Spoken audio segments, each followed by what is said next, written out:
हाय। तो देखते हैं आज के मेरे ऑफिस के लंच में क्या बना है। तो आज तो भाई मैं सारी डिशेस लेने वाली हूँ, तो मैं बहुत एक्साइटेड हूँ और आप लोग भी एंड तक ज़रूर देखना। तो सबसे पहले थी पालक की मंगौड़ी, तो वो मैंने 2 ले ली, छोटी छोटी सी थी। एंड फिर उसके बाद में थी रोटियाँ। तो आज ये अजवाइन रोटी थी, तो मैंने एक रोटी ले ली है। एंड फिर उसके बाद में हमारे पास में था वाइट स्टीम्ड राइस। सो राइस मैंने सोचा कि थोड़ा सा ही लेते हैं, क्योंकि आज बहुत सारे आइटम्स थे। मेरे यहाँ राइस भी 3 तरीके के होते हैं, तो इसलिए कम ही लिया राइस। एंड फिर उसके बाद में थे ये सैलड में कॉर्न एंड खीरे का सैलड। एंड इसमें काली मिर्च भी बहुत ज़्यादा थी, तो ठीक लग रहा था, लेकिन मैंने कम ही लिया। एंड मुझे स्वीट कॉर्न ज़्यादा पसंद है, इसलिए मैंने स्वीट कॉर्न थोड़ा ज़्यादा भर लिया था। एंड फिर उसके बाद में था कर्ड। वो खाती तो नहीं हूँ, लेकिन ठीक है, हिम्मत करके आप लोगों के लिए थोड़ा सा ले लिया ही।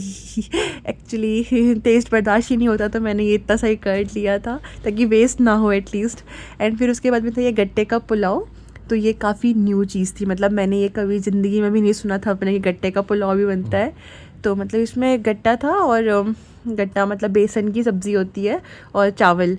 सो उसका पुलाव था ये तो मैंने अच्छे से भर के ले लिया कि भाई चलो नई चीज़ है, अच्छे से खाएंगे। बट फिर उसके बाद में था ब्राउन राइस। तो राइस थोड़ा सा ही लिया, मतलब इतना थोड़ा भी नहीं, मतलब थोड़ा सा फिर और ले लिया था, बिकॉज़ मतलब बहुत सारे आइटम्स हो गए थे। एंड फिर ये थी कोरिएंडर रसम। भाई साहब, मैं रसम मतलब बहुत दिनों के बाद खा रही हूँ। एंड ये कितनी ज़्यादा टेस्टी थी, मतलब मैं बता नहीं सकती। मतलब एक तो स्पाइस लेवल भी इसका बहुत हाई था, मतलब अगर ऑन अ स्केल ऑफ 10 इसका स्पाइस लेवल 10 ही था। बहुत स्पाइसी था और बहुत टेस्टी था, लेकिन बहुत बहुत टेस्टी। और फिर उसके बाद में ये मटर की सब्ज़ी थी, ये भी बहुत टेस्टी थी, ये भी काफ़ी स्पाइसी थी। एंड रोटी के साथ ये इतनी टेस्टी लगी थी ना, क्या बताऊँ। तो मुझे मटर बहुत पसंद है, ऊपर से मटर की सब्ज़ी ही थी ये, तो मज़ा ही आ गया। और फिर उसके बाद में ये कोई तो दाल थी, इसमें क्या ज़बरदस्त तड़का लगाया था उन्होंने, बहुत यमी दाल थी।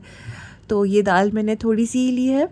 एंड फिर उसके बाद में ये था पनीर जलफरेज़ी।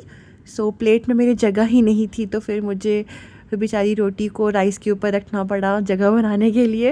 वैसे मैं बोल ले सकती थी, मेरे दिमाग में ही नहीं आया उस टाइम, तो फिर मैंने इसे प्लेट में ही डाल लिया सब्ज़ी। सब पागल समझ रहे होंगे मेरे को। एनीवेज, फिर उसके बाद में था ये पेड़ा स्किप कर दिया मैंने, पापड़ भी स्किप कर दिया। And a plate is ready.